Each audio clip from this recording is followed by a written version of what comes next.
est et fides supplementum sensum defectui.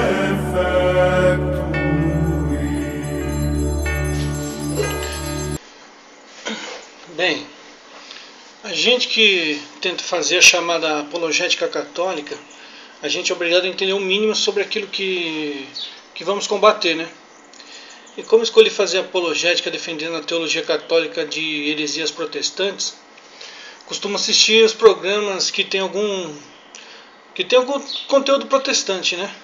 E o programa que eu gosto de assistir é o programa Vejam Só, que é um programa de debate entre protestantes que divergem. Nesse programa há um momento em que eles leem as perguntas dos telespectadores. Em um desses programas, um católico escreveu e o apresentador leu ao vivo o comentário do católico, né? E não contente em ler, o apresentador e um dos participantes, eles começaram a comentar a doutrina católica e falar muita besteira. Então resolvi gravar esse vídeo respondendo aos comentários deles, já que pelo jeito eles não têm esse costume que a gente tem, né, de aprender um pouco sobre aquilo que a gente vai comentar. Eles gostam muito de comentar sem entender do que estão falando, né? Então a gente vai ver esse vídeo agora e eu vou, ao longo do vídeo, respondendo aos protestantes lá do programa. É só uma coisa que eu esqueci de comentar, né? Nesse programa aí, as pessoas vão mandando comentário durante o programa e o Heber Cocarelli vai lendo, né, o apresentador.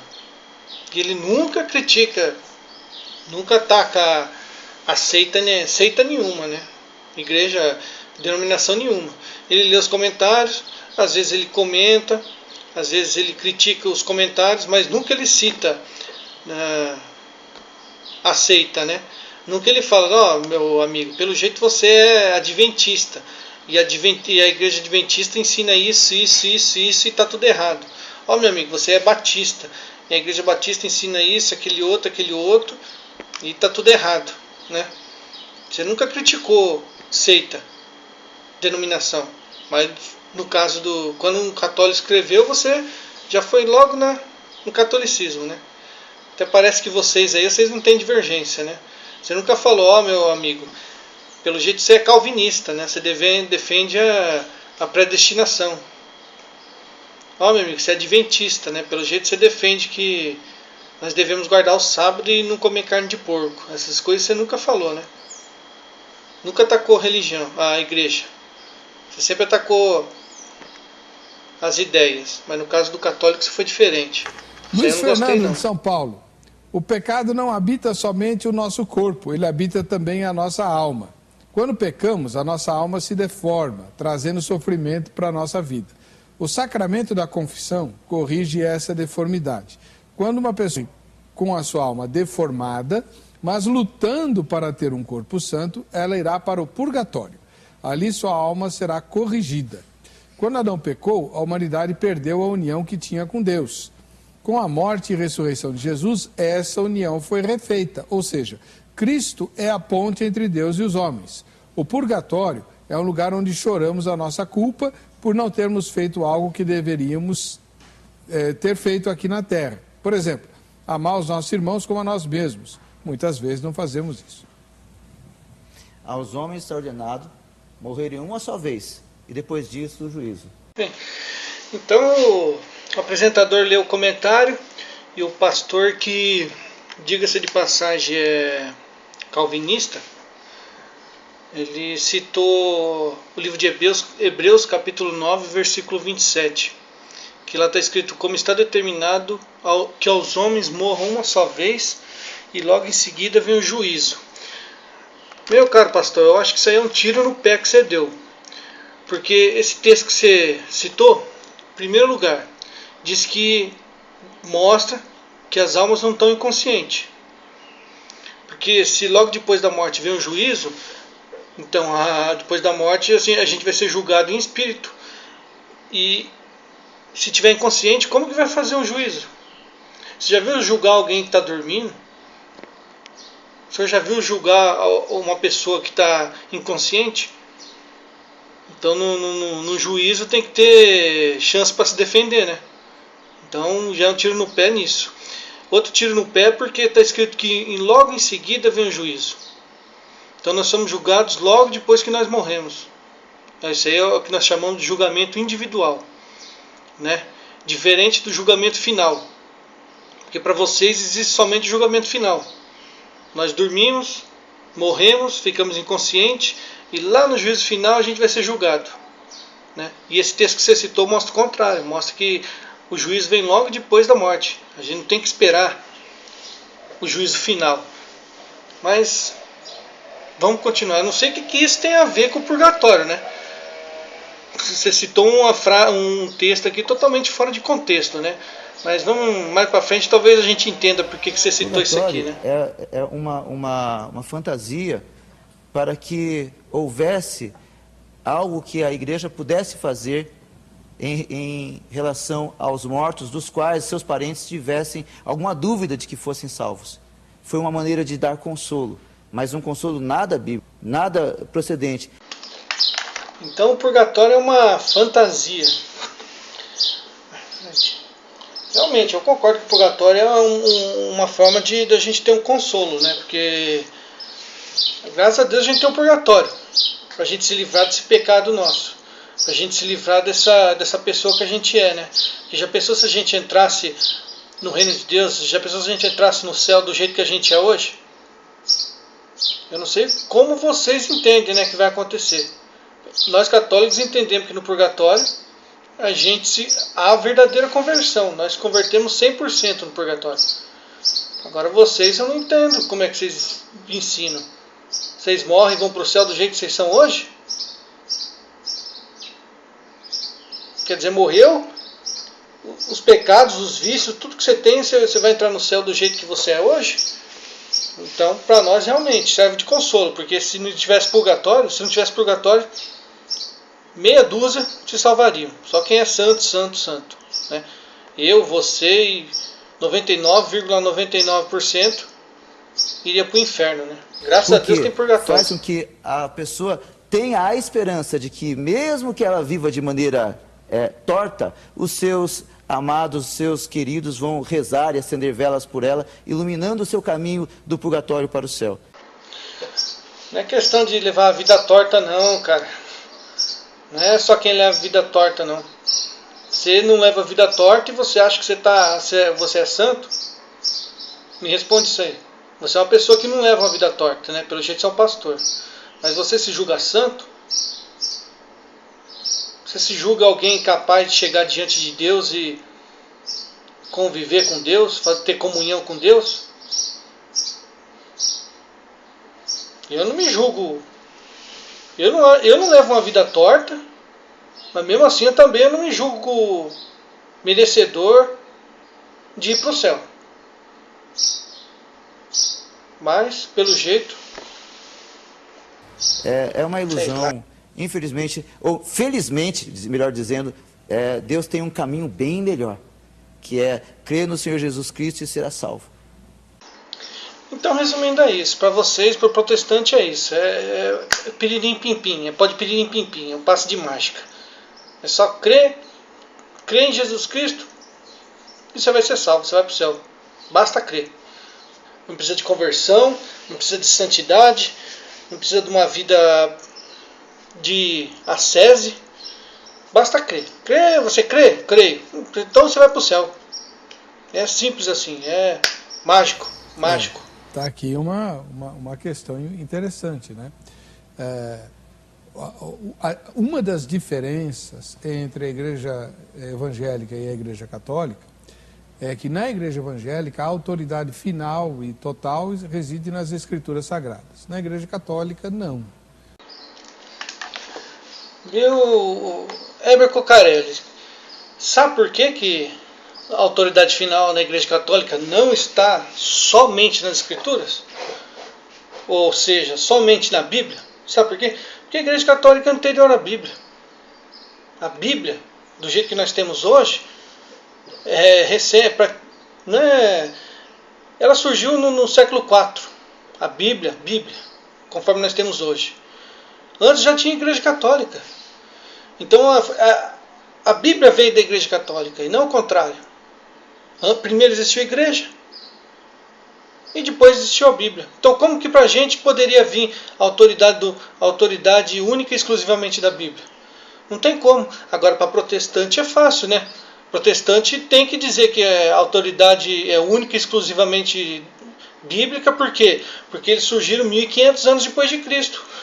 Então que autoridade, qual outra autoridade que eles teriam?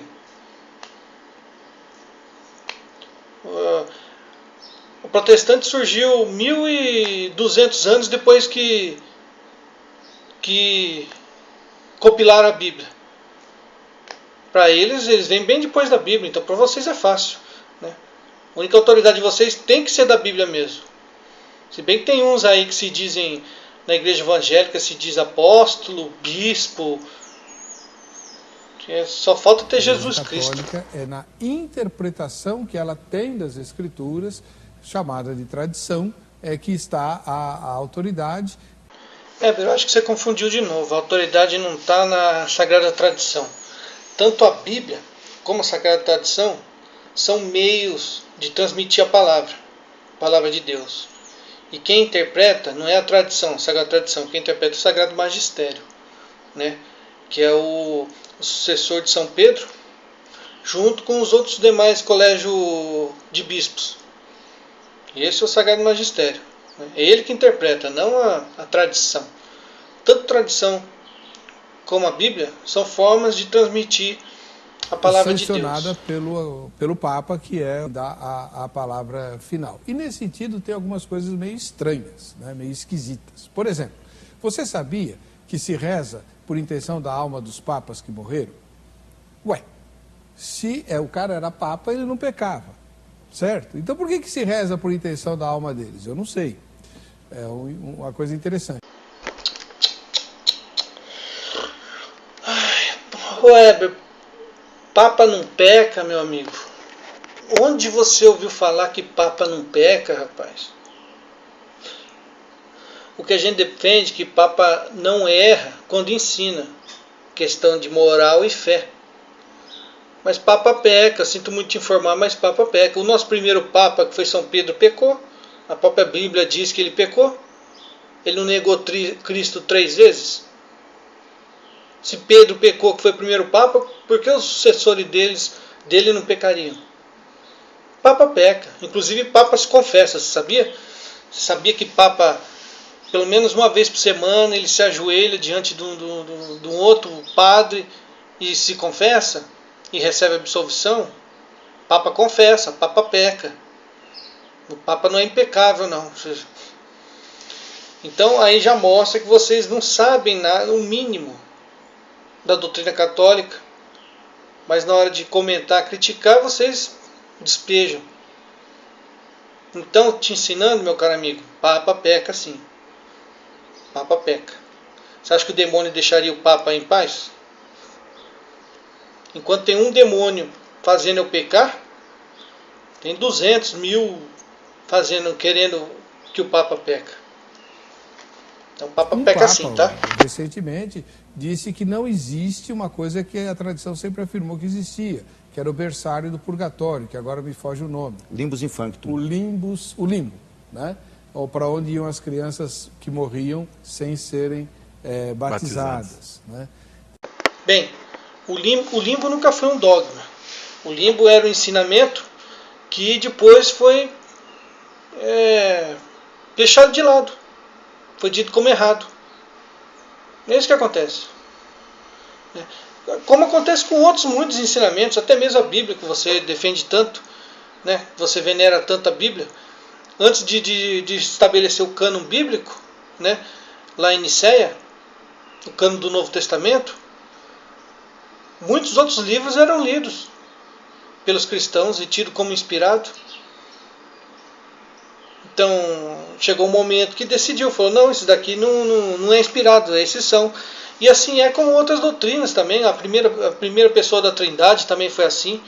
Por muito tempo, católicos defenderam que Jesus era Deus, Jesus não era Deus. Foi assim com o Espírito Santo. E foi assim com muitos outros ensinamentos. A igreja vai amadurecendo aos poucos. Jesus mesmo disse: vocês não estão preparados para aprender, mas o Espírito Santo vos ensinará todas as coisas. Vos ensinará, aos poucos ele vai ensinando. Então, eu sugiro a você, irmão, Luiz, pelo que eu entendo, você faz parte de um segmento da Igreja Católica Romana que valoriza as Escrituras. Pergunta para o seu padre, principalmente se ele for dessa linha, né, carismática, onde na Bíblia existe base com tanta convicção no purgatório, né?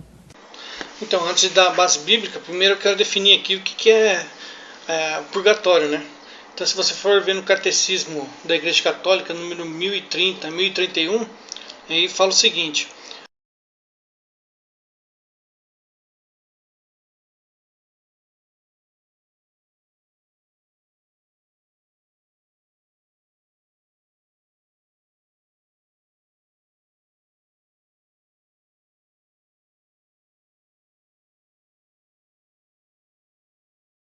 então, para nós, purgatório é isso, é uma purificação, né? Não é um lugar.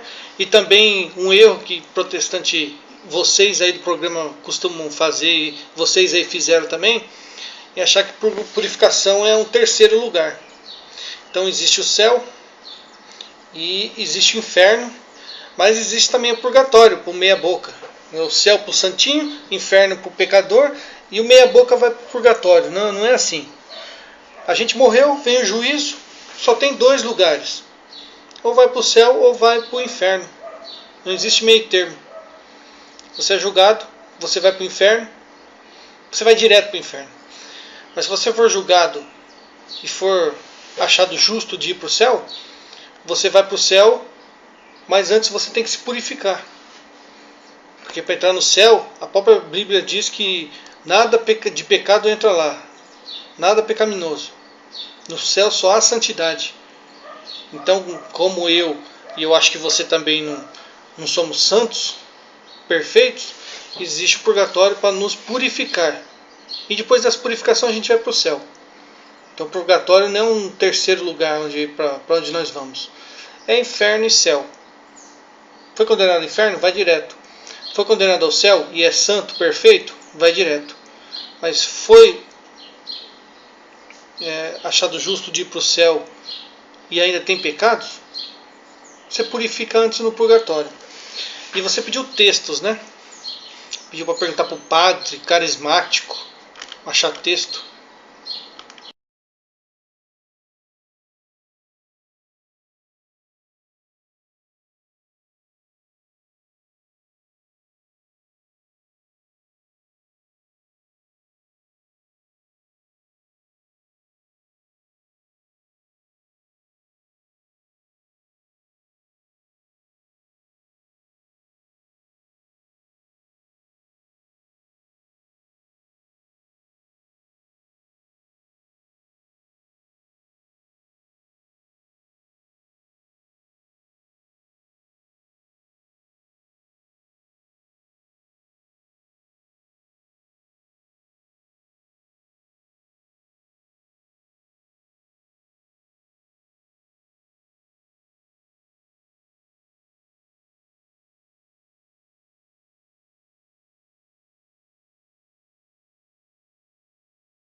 Os perfeitos vão direto para o céu.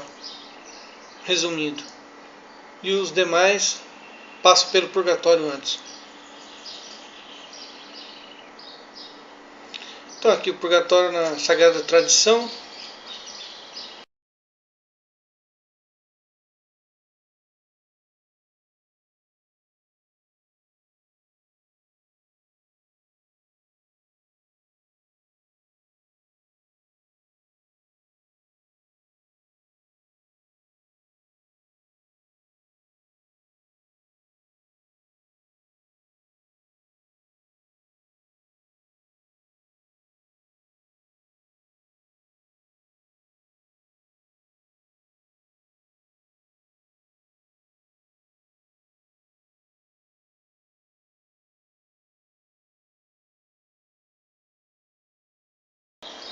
Pronto. Se quiser mais Bíblia, depois eu te dou mais Bíblia, é só pedir. Existe no livro de Tobias, que é um livro Não, deuterocanônico, Bíblia, que eles acham que seja um livro.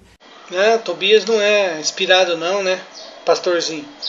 Tobias não é, não. Engraçado que essa mesma igreja que você acha que você diz que considera Tobias, apesar de Tobias estar errado, é a mesma igreja que escolheu os 27 que você usa aí no Novo Testamento, né?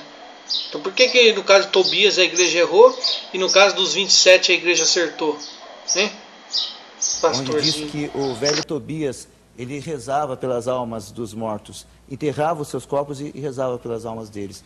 É a única coisa, e nem diz que isso é certo, isso é bom, mas diz que ele fazia isso. E então, por conta disso, se procurou ter apoio bíblico para essa coisa. Só para que não tenha dúvidas, apesar de ter essa citação no Deuterocanônico de Tobias, ainda assim há N versículos no restante da Bíblia que contrariam essa doutrina. Por isso é que a gente insiste em dizer. Qual versículo contraria a doutrina do purgatório, pastorzinho? Mostra para mim. Eu mostrei alguns que justificam, né, a doutrina do purgatório. Agora eu quero ver você mostrar os que negam, né? Os que atestam que não existe purgatório. Queria ver. Cadê? Será que você vai citar Hebreus 9, 27 de novo? Um texto que não tem nada a ver? A parábola do rico e do Lázaro é uma... Né, Lucas capítulo 16, se não me falha a memória. Sim. É isso, né? Versículo 19 em diante. Então, não tem...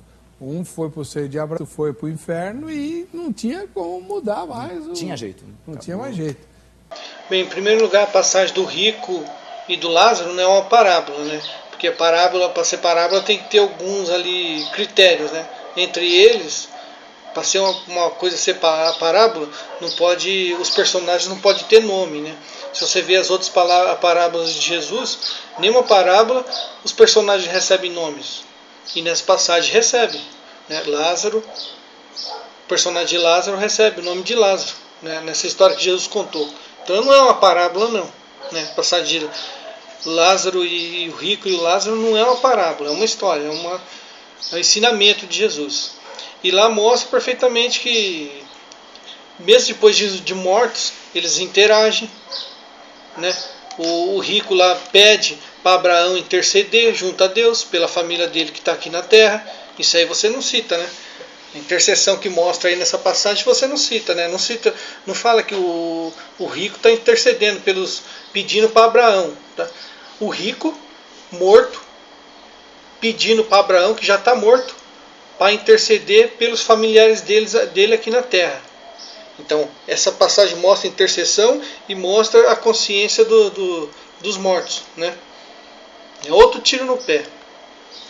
Mas, de qualquer forma, mostra que um foi para o céu, o outro foi para o inferno, e é isso que a gente defende. Os católicos também defendem isso. Um vai para o céu, o outro vai para o inferno. Só que quem vai para o céu antes é purificado. E não é purificado num lugar como o rapaz que escreveu aí para você disse. Porque o purgatório não é um lugar. A alma não ocupa espaço, a alma é puro espírito. Então, o purgatório não é lugar, céu não é lugar, inferno não é lugar. Porque quem está lá no céu e quem está no inferno e quem está no purgatório está em espírito. O espírito não ocupa espaço, então não precisa de um lugar. Não há um lugar para o espírito, é um estado. O purgatório é um estado em que a alma fica. É um estado de contrição, né? Pagando, se convertendo, se expiando seus pecados. Não através de obras, como vocês acham aí, né? Através de contrição, de conversão. É a única coisa que a alma faz no purgatório, ela se converte, ela se santifica. Cessou as obras. Mas uma coisa muito triste é que, de tudo que eu já li sobre purgatório, eu nunca vi um único padre dizer, agora ele foi para o céu. Nunca teve um momento de dizer assim, olha, já as rezas foram suficientes, as velas foram suficientes, finalmente, não precisa mais, ele foi para o céu. E para encerrar, ele encerra com essa pérola aí, dizendo que nunca a igreja falou de ninguém que saiu do purgatório e foi para o céu. Ora, meu filho, você nunca ouviu falar em canonização, não? A partir do momento que o Papa ele canoniza alguém que morreu, ele está dizendo exatamente isso. Ó, essa pessoa saiu está no céu. Então a canonização é exatamente isso que você está falando aí, que você nunca viu. A partir do momento que a pessoa é canonizada pela igreja, quer dizer que essa pessoa, a igreja tem certeza que ela está no céu. Não que a pessoa passa e está no céu a partir daquele momento da canonização. A canonização é o momento em que a igreja tem a certeza de que aquela pessoa já está no céu. Já estava. Entendeu? Então canonização é isso. E a única maneira da gente saber se a pessoa entrou no céu ou não é através dos milagres, né? Que ela intercede pelos vivos aqui. Então a igreja exige pelo menos 2 milagres confirmados. Você reza por uma pessoa que morreu, pedindo que ela interceda junto a Deus por você. E a partir do momento que Deus concede aquele milagre que você pediu, a igreja já começa a ver de forma diferente. Fala, não, se o milagre foi concedido é porque a pessoa está em comunhão com Deus. E se acontece um segundo milagre, aí sim a igreja tem a certeza. Não, aquela pessoa está em comunhão perfeita com Deus, porque aconteceu um milagre. E quando eu falo milagre, é um milagre mesmo. É um milagre. Não é essas coisas que se faz aí nos cultos aí de evangélico, não. Então, eu gravei esse vídeo também para convidar vocês aí, porque o nosso próximo curso aqui na Inquisição Online vai ser sobre exatamente esse tema aí, sobre a realidade das almas, né, que estão no purgatório, a realidade das almas que estão no céu, estão no inferno, a realidade das almas dos fiéis defuntos, de modo geral, né. Então, o nosso próximo curso vai ser sobre apologética católica e o tema das almas, né. Espero que vocês acompanhem da mesma forma que acompanharam, né, de forma bem legal os outros 2 cursos. Espero que acompanhem esse também. E muito obrigado e até a próxima.